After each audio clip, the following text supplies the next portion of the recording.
Olá, seja muito bem-vindo a mais esse estudo da Bíblia através do guia da Escola Sabatina. Nós já estamos indo finalmente, estamos na antepenúltima lição deste trimestre, esse trimestre um pouquinho mais curto, mais objetivo, uma lição a menos, mas estamos estudando sobre como sermos administradores fiéis, como sermos mordomos de tudo aquilo que Deus nos deu.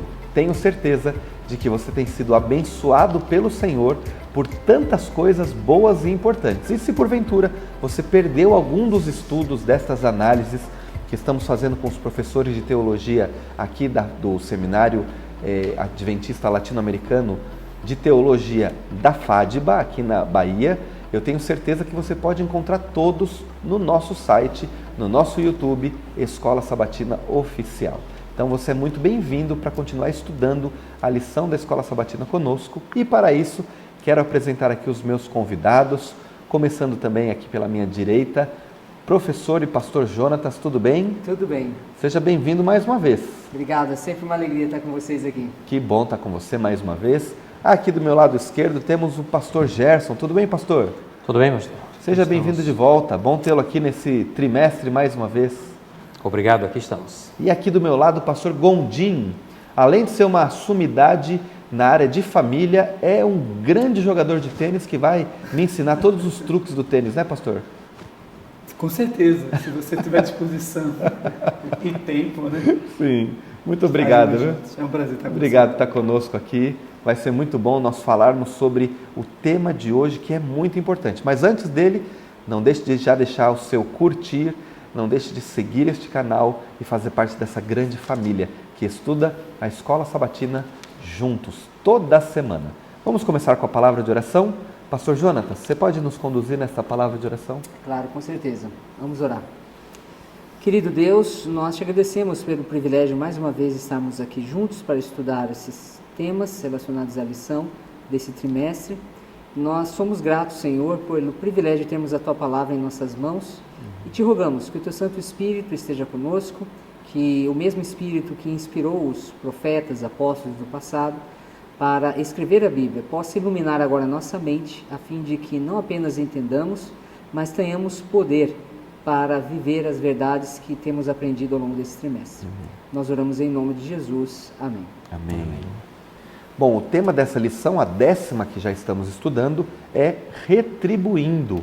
E eu quero ler aqui para você o verso para memorizar, que está em Apocalipse 14, verso de número 13. Diz o seguinte: Então ouvi uma voz do céu dizendo: Escreva, bem-aventurados os mortos que desde agora morrem no Senhor.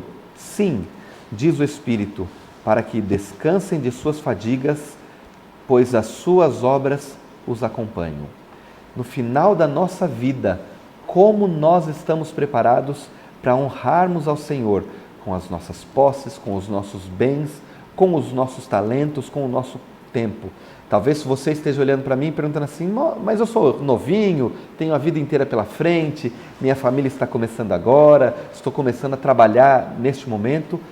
Como nós podemos já nos preparar para aquilo que virá pela frente? Eu quero começar aqui então fazendo uma pergunta para o pastor Gerson. Pastor Gerson, Lucas capítulo 12 traz uma história, uma parábola do rico insensato. Qual que é o pecado que a gente vê nessa história? Descreve um pouquinho para a gente. Pois é, a história diz de um homem que, trabalhando, e o seu campo produziu em abundância.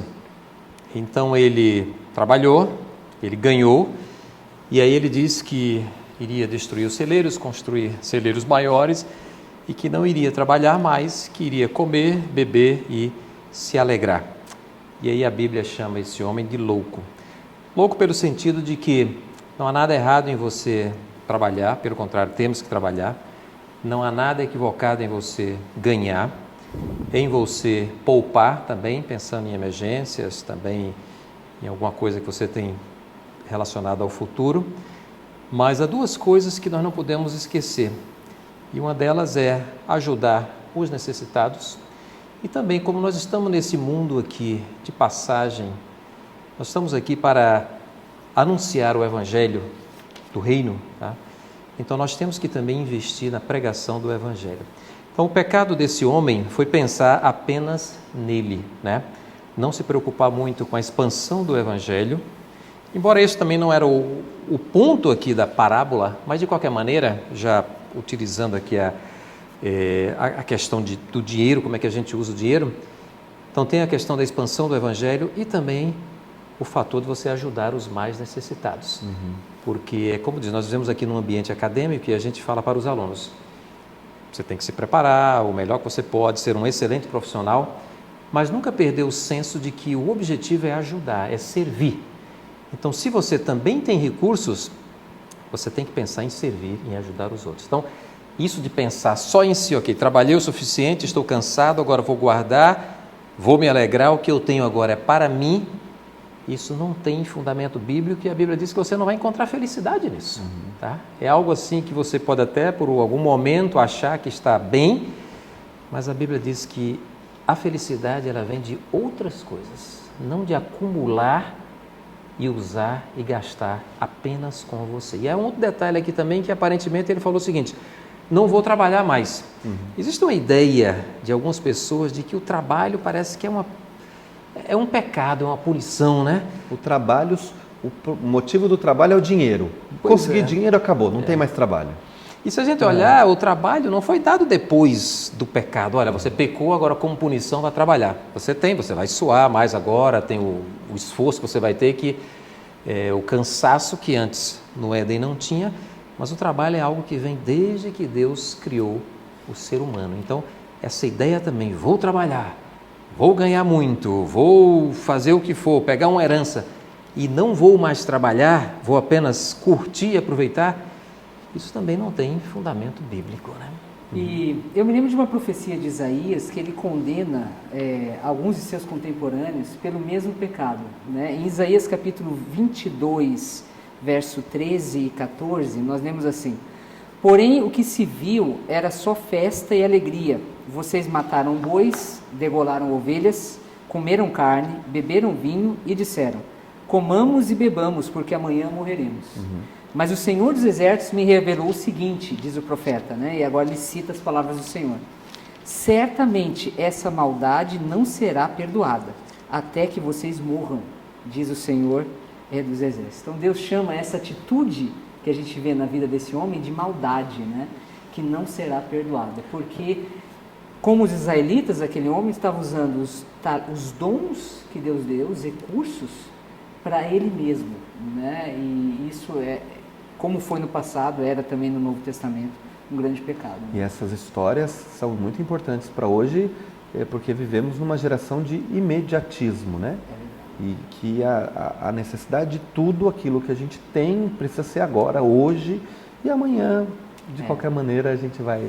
Imediatismo e lazer, né? Parece que hoje o auge da vida, e aí eu volto àquilo que, ressoando, né, o que o pastor Gerson disse, o alvo da vida não é mais o trabalho, né? É o lazer, é o fruto do trabalho, agora se torna o foco central da vida, né? As pessoas querem lazer a todo custo. E aquele homem parece que chega num ponto que é só lazer. Não há nenhum problema com lazer, né? Há momentos que a gente precisa de lazer, né?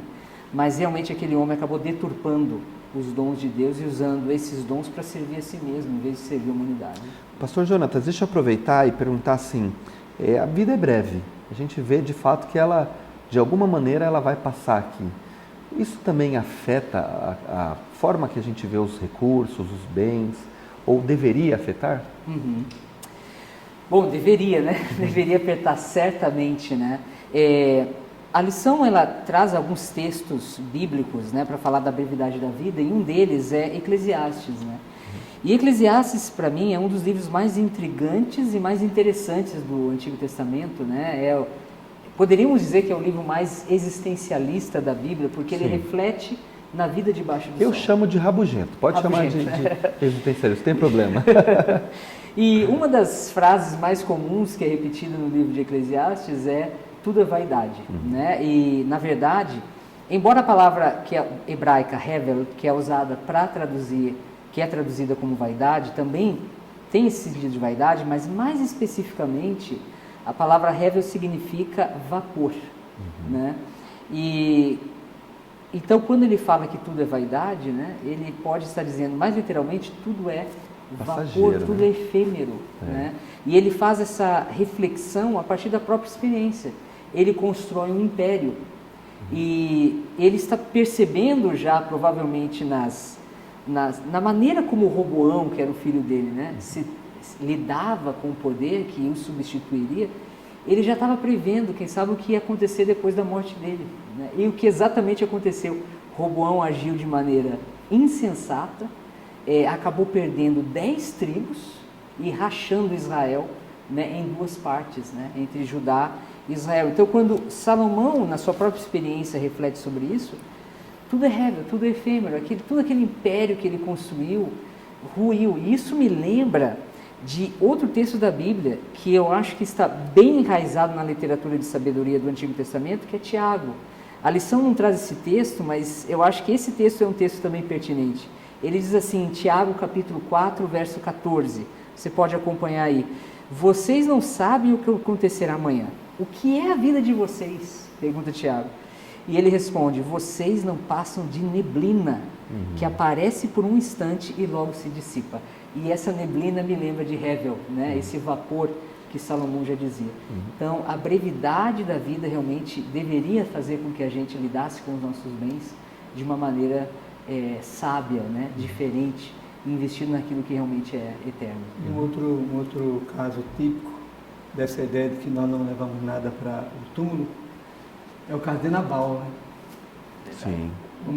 Tão cheio de riqueza, mas com o coração tão fechado, tão mesquinho. Eu acredito que Abigail deve ter atenuado muito a vida dele, dando a ele uma chance, várias chances para que ele mudasse, né? Mas aquele episódio com Davi é a derrocada dele, quando ela resolve contar, ele não aguenta, morre e não sofreu mais nada, morreu na metade dos dias. E curiosamente o nome Nabal significa tolo, né? Insensato, que é o insensato da parábola, né? Então acho que eles têm realmente isso. Agora, pastor Gondim, como a gente viu aqui, a vida é passageira, é efêmera, né? Para falar a palavra bonita aqui, né? Como é que a gente se prepara, então? Já que isso muda o nosso relacionamento, como seria uma maneira de viver e de cuidar das nossas finanças, dos nossos bens, para que a gente pudesse estar mais conectado com Deus, sabendo que a nossa vida, de fato, um dia vai acabar? Jesus lembrou uma vez que não se pode construir uma torre sem antes sentar, calcular e ver se vai ter condição de chegar a bom termo, porque, caso contrário, aquela torre inacabada seria um monumento à incompetência, né, a falta de raciocínio, de cognição para levar a bom termo o que se pensa, né? O ideal que se tem. A lição do trimestre diz que são administradores fiéis à espera do mestre. Então, um administrador fiel à espera do mestre, e especialmente quando se pensa em longevidade, final de dias, que é mais ou menos a temática dessa semana, ele retribui, ele deixa um legado. E a questão é essa, como fazer isso, como deixar esse legado, né? E tem alguns conselhos aqui que o autor da lição nos dá. Primeiro, faça um balanço patrimonial.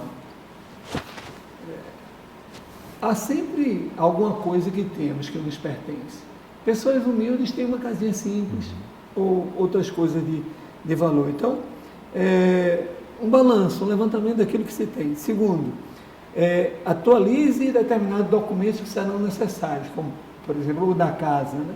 Deixar tudo bonitinho, porque a maioria das pessoas por aí que recebe alguma herança que não foi cuidada, a parte documental, sofre muito e gasta muito.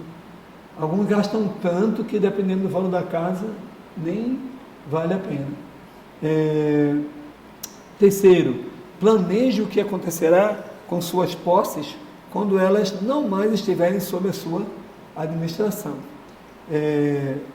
E um texto que eu encontro aqui interessante diz o seguinte: a mordomia cristã das bênçãos que Deus nos deu, não trata apenas do que temos enquanto vivemos, mas também do que acontece depois que descansamos. Cabe a nós, portanto, tomar providências para que esses recursos sejam uma bênção para outros e um auxílio para a obra de Deus. Eu estou vivendo mais ou menos isso, de vez em quando você brinca comigo, né? Estou já aposentado e tal, jubilado, mas continuo aí na luta, né? Vocês não me deixam em paz aqui no Teológico, a gente está sempre sendo chamado para alguma coisa. Não pode deixar, não. Tem que fazer mais. Deixar, né? E você vai falar um pouquinho de como é que está essa vida agora, daqui a pouquinho, viu? Eu quero só falar para você da importância de você continuar acompanhando a gente. Estamos já no final do trimestre, mas tem muita coisa boa nesse ano de 2023, então curta, seja parceiro da Escola Sabatina Oficial, para que você possa levar esse conteúdo para muitas outras pessoas. E também quero fazer o convite para você conhecer mais um pouquinho da FADBA. A FADBA é essa instituição de ensino adventista no coração da Bahia, que ajuda milhares de pessoas a conseguirem o seu sonho de serem um profissional formado em uma instituição cristã. Então, nós ficamos aqui na cidade de Cachoeira, pertinho de Feira de Santana, um lugar muito agradável, muito gostoso, e eu quero que você conheça um pouco mais da FADBA, e eu tenho certeza de que você também vai se apaixonar. Deixa eu voltar aqui para as perguntas. Pastor Gerson, a gente tem essa questão de planejamento. Ninguém quer se planejar para morrer. Mas como é que isso também pode ser algo para a nossa espiritualidade? Como é que nos ajuda esse planejamento?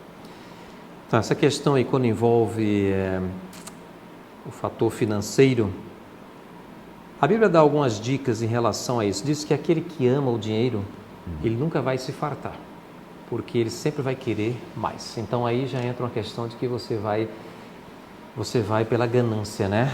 Eu amo tanto dinheiro que eu tenho, mas eu quero mais. Tá? A questão também de não confiar no que você tem, porque isso é muito instável, né? Muito instável. Você pode ter hoje, amanhã não tem, uma falência do banco, alguma coisa que acontece, você pode perder tudo. Então você tem que viver hoje pensando no futuro, mas não deixando de fazer a vontade de Deus, mesmo no dia de hoje. Às vezes a gente se preocupa muito com o futuro e às vezes o que eu penso que é o melhor preparo para o futuro é você viver hoje da melhor maneira. E o futuro a Deus pertence. É claro que a gente precisa planejar e pensar também em relação ao futuro. Então, a questão primeiro Deus, que é o que a lição vem falando, a questão de dízimo, de ofertas, a questão de ajudar na pregação do Evangelho, isso é algo que tem que fazer parte do nosso planejamento financeiro para o dia de hoje. Tá? A questão também do ajudar aos pobres, é interessante que quando a Bíblia fala de Sodoma, no livro de Ezequiel, né, capítulo 16, Ezequiel 16, 49 diz: Eis que esta foi a iniquidade de Sodoma, tua irmã, soberba, fartura de pão e próspera tranquilidade teve ela e suas filhas, mas nunca amparou o pobre e o necessitado. Então, o melhor preparo para o futuro é você viver hoje da forma como Deus pede. E quando Deus pede, não é porque Deus é autoritário, fala assim, viva dessa maneira, é porque Deus sabe o que é melhor para nós. Às vezes nós pensamos muito no futuro, eu vou fazer tudo isso aqui quando eu chegar a uma determinada idade, aí eu me preparo, aí eu divido meus bens, eu vejo, aí eu vou ajudar mais o pobre.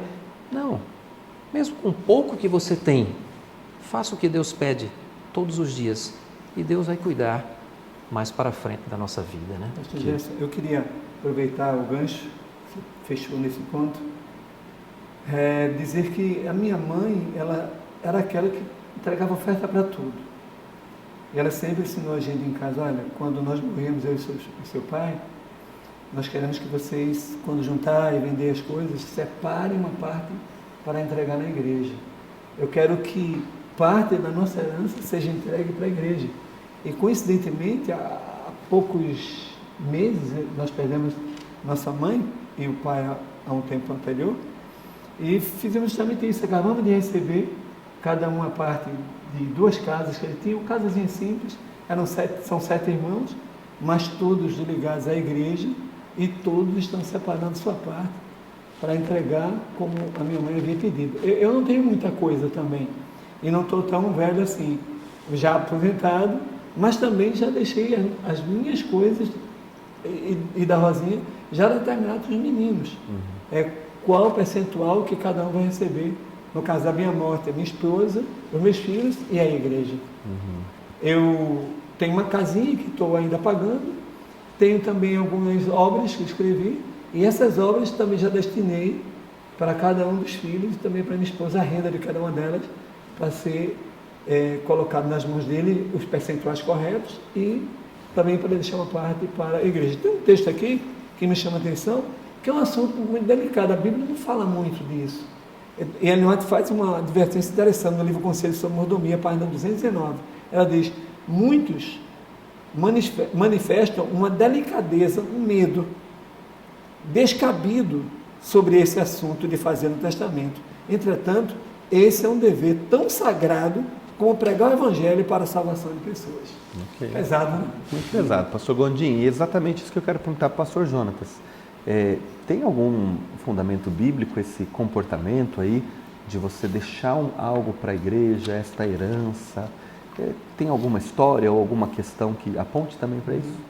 Então, diretamente, esse não é um tópico que a Bíblia realmente trata, né? Como o pastor Gondim já mencionou, a Bíblia não tem muito a falar sobre o testamento, né? A prática do testamento. Mas, do ponto de vista dos princípios, né, bíblicos, a gente pode lembrar aqui que tudo pertence a Deus, né? Se tudo pertence a Deus, nada é mais justo do que no final da vida, quando nós já desfrutamos dessas bênçãos do Senhor, a gente deixar de volta para Ele, de alguma maneira, né, esses bens. O que a Bíblia enfatiza muito, né, é a religião prática enquanto a gente está vivo. Esse é o ponto principal. Até o autor da lição, ele menciona aqui 8 razões, 8 vantagens de doar enquanto a gente, claro, fazer a provisão para o futuro, depois da nossa morte, mas não pensar, quem sabe como muitos, não, eu vou curtir a vida aqui e depois que eu morrer as minhas coisas vão então para ajudar ou para a igreja ou para fazer o trabalho. E aqui eu queria mencionar apenas, ele menciona 8, mas 3 me chamaram mais atenção. Quando nós doamos, enquanto nós estamos vivos, nós vemos os resultados, né? Nós estamos olhando as coisas acontecendo, o benefício que o nosso dinheiro pode fazer. Em segundo lugar, nós damos exemplos, nos tornamos um exemplo, né, para as pessoas que estão ao nosso redor. E por fim, nós garantimos que realmente aquilo que nós queremos que o dinheiro seja usado, vai ser usado dessa maneira, porque depois da morte, nós nunca sabemos exatamente o que vai acontecer, como vai ser a reação, às vezes, da família, por isso que todo esse preparo, né, ele é importante. Então, eu diria que não há textos, né, diretamente falando sobre isso, mas esses princípios nos mostram que é importante, sim, nos preparar para o que vai acontecer depois. Ok, muito bom. E já que nós estamos aqui para aprender, vamos ouvir então do mestre desse assunto. Pastor Gondim, como é que é essa vida dedicada ao Senhor, depois já de um período de trabalho formal, né?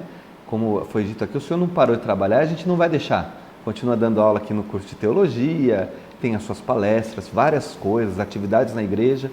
Como é que é viver esse momento com Deus? Bom, é muito gratificante nós percebermos, já vivermos, quando estamos vivendo nos últimos anos de nossas vidas, porque ninguém vai ficar para sempre, mas há algumas coisas que eu acho que podem nos trazer uma aposentadoria, uma jubilação ou uma velhice melhor. A primeira delas é a comunhão com Deus, ok? A casa, respirar o ar da presença do Espírito Santo ali, entendeu? Na minha casa, eu nunca fui muito formal com os cultos. Meus cultos eram curtos. Um pensamento que eu já trazia da Bíblia quando eu lia mais cedo, um corinho, uma música, alguém falava alguma coisa, a oração, acabou o culto. Mas tinha todo dia. E era meio-dia, porque as horas não batiam, então Meio-dia, a fome apertava, os norsecos chegavam e aí não tinha jeito de escapar. Então isso deve ter ajudado, porque hoje eu tenho 4 filhos, todos envolvidos na obra, todos trabalhando e firmes na causa de Deus, né? Outra coisa que eu também acho importante e que é bíblico é a honra que devemos aos nossos pais, para termos filhos que nos honram também em nossa velhice. A Bíblia declara claramente que aqueles que honram pais e mãe, eles vivem longos dias. E os que não honram, morrem na metade dos dias. A gente vê o caso de Jessé, Sansão e outros que não foram tão ligados aos pais com tanta honra, porque lembra que Sansão disse, né? Quando os pais perceberam o caminho que ele estava com tanta mulher que não era hebraica, que não era ali dos caminhos de Deus, e ele disse, olha, a última que ele disse, essa é agradável a meus olhos, eu prefiro essa. O resultado é que furaram os 2 olhos dele, ele ficou como escravo até o fim. A que era agradável aos olhos, tirou os olhos dele depois. E ele terminou a vida como escravo, em uma morte assim, não interessante. Então, já os filhos que honram, você olha para José, Isaac, filhos que são referência, tiveram uma vida longa, e Paulo ainda acrescenta a qualidade de vida escrevendo as Efésios. Por isso que hoje ainda estou batendo um tênisinho, como você falou. Sim, recentemente fiz um gol de bicicleta. Então, assim, a honra aos pais traz essa tranquilidade de uma vida longeva e com qualidade, porque às vezes o indivíduo vive até mais anos, mas sofrem com a qualidade de vida. E os que honram pai e mãe têm esse upgrade, né? Sim. Então, em primeiro lugar, Deus, e as coisas demais serão acrescentadas. Amém. E uma das questões que a lição também trouxe é a importância, né, da gente valorizar as pessoas com mais experiência de vida. A lição trouxe aqui o exemplo, por exemplo, de Moisés, Ellen White, que realizaram grandes coisas para Deus já numa idade avançada, né? E eu vejo aqui o pastor Gondim como um exemplo mesmo disso, né, que continua servindo a Deus. Para aqueles que não sabem, o pastor Gondim foi meu professor de teologia aqui, né? E depois de alguns anos a gente teve o privilégio de trabalhar junto no mesmo lugar, né? E ele continua aqui servindo a Deus. Eu tenho ele como um grande exemplo, né, de cristão, pastor e na área acadêmica também. E eu acho que às vezes, especialmente aqui no Brasil, em outros países isso é eu percebo um pouco diferente. A gente tende a desvalorizar o aposentado, né, o jubilado, como aquele que já deu a sua contribuição. Mas quando a gente vai na Bíblia, é totalmente ao contrário. É o contrário, né? As pessoas que têm mais idade, têm mais experiência, elas têm uma contribuição muito maior para nos dar. E no mundo acadêmico isso é ainda mais verdade, como em diversas áreas do mundo empresarial. Quanto mais experiência você tem, mais você pode contribuir. Então, diferente daquele homem insensato que trabalha e para um momento e agora eu vou só curtir a vida, né? A gente tinha que ter uma disposição ao contrário. À medida que nós avançamos na idade, como o pastor Gondim e outros, né? A gente está mais preparado ainda para servir a Deus e fazer a diferença na vida das pessoas. E uma coisa muito importante, já no tom da lição de retribuir, é de fato ver que a nossa vida é vivida sempre com outros. Toda vez que a gente quer colocar o centro da nossa vida em nós mesmos, nos perdemos. Toda vez que a gente coloca o centro da nossa vida em outros, sejam os mais velhos cuidando dos mais novos, os mais novos ouvindo os mais velhos, a gente tem uma vida mais feliz e mais longa. Para a gente ser abençoado por Deus, quero pedir que o pastor Gerson ore por nós, para encerrarmos esse estudo e pedir que o Senhor continue conosco. Oremos. Pai maravilhoso, nós te louvamos porque o Senhor é bom e o Senhor é misericordioso. Tua palavra diz que nós não deveríamos esquecer de nenhum dos teus benefícios, daquilo que o Senhor nos concede. E agora, Senhor, nós pedimos para que na nossa vida nós possamos reproduzir o teu caráter, assim como o Senhor viveu para servir, viveu para ajudar, que nós também tenhamos essa disposição para ajudar, para servir, para expandir a pregação do Evangelho, para que outros possam te conhecer mais e mais. O assunto do dinheiro às vezes é um assunto um pouco delicado, mas que o Senhor nos dê sabedoria para que possamos viver segundo a Tua vontade em todas as áreas da nossa vida e também na área financeira. Que o Senhor nos abençoe, que o Senhor nos instrua e nos ajude. Em nome de Jesus. Amém. Amém, Pai. Muito obrigado a você que esteve conosco até aqui. Não se esqueça de compartilhar o vídeo, de curtir também este vídeo e também de fazer parte dessa família da Escola Sabatina Oficial. A gente vai voltar semana que vem. O tema é Administrando em Tempos Difíceis, a penúltima lição do trimestre. Então, fique conosco, tá bom? Eu me despeço aqui também dos meus amigos. Pastor Jonatas, muito obrigado por estar conosco mais uma vez. Pastor Gondim também, agradeço a sua presença. E Pastor Gerson, obrigado porque vocês embelezaram este estudo da lição, viu? Obrigado mesmo. Deus abençoe você.